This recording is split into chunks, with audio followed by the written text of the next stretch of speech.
ನಮಸ್ಕಾರ friends, again ಪ್ರಸಿದ್ಧ ಐಡಲ್ಸ್ಗೆ ಸ್ವಾಗತ. ಇವಾಗ ಸೇಲಲ್ಲಿ ಇರುವಂತಹ ಮತ್ತಿತರ ಐಡಲ್ಸ್ ನ ಪರಿಚಯ ಮಾಡ್ಕೊಡ್ತೀನಿ. ಇವಾಗ ನಿಮ್ಗೆ ತೋರಿಸ್ತಿರುವಂತದ್ದು ಶ್ರೀನಿವಾಸ, ರಂಗನಾಥ ಮತ್ತೆ ಅನಂತ ಪದ್ಮನಾಭ ವಿಗ್ರಹಗಳು. ಬನ್ನಿ ನೋಡೋಣ. ಇವೆಲ್ಲ ಅಗೇನ್ 4 rupees per gram ಅಲ್ಲಿ ಇರುತ್ತೆ. ಇಲ್ಲಿ ನೀವು ನೋಡ್ತಿರುವಂತದ್ದು ಚೆಲುವನಾರಾಯಣ ಸ್ವಾಮಿ ವಿಗ್ರಹ, ಪೀಠ ಪ್ರಭಾವಳಿರುವಂತದ್ದು. ಹಾಗೆ ಶ್ರೀನಿವಾಸ ದೇವರ ವಿಗ್ರಹ,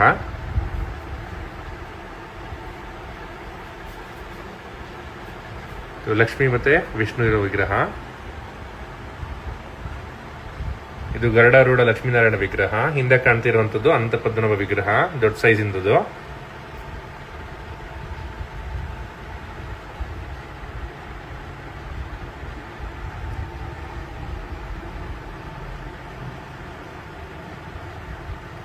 ಇದ್ರಲ್ಲಿ ನಿಮಗೆ ವೈಕುಂಠನಾಥದಲ್ಲಿ ಬೇರೆ ಬೇರೆ ವೇರಿಯೇಷನ್ಸ್ ಗಳು ಕಾಣ್ತಿವೆ ನೋಡಿ. ಮತ್ತೆ ಒರಿಸ್ಸಾ ಮಾದರಿಯ ಲಕ್ಷ್ಮೀನಾರಾಯಣ ವಿಗ್ರಹ ಮತ್ತೆ ನಾರಾಯಣನ್ ವಿಗ್ರಹ ಕೂಡ ಇದೆ. ಇಲ್ಲೂ ಕೂಡ ಮತ್ತಿತರ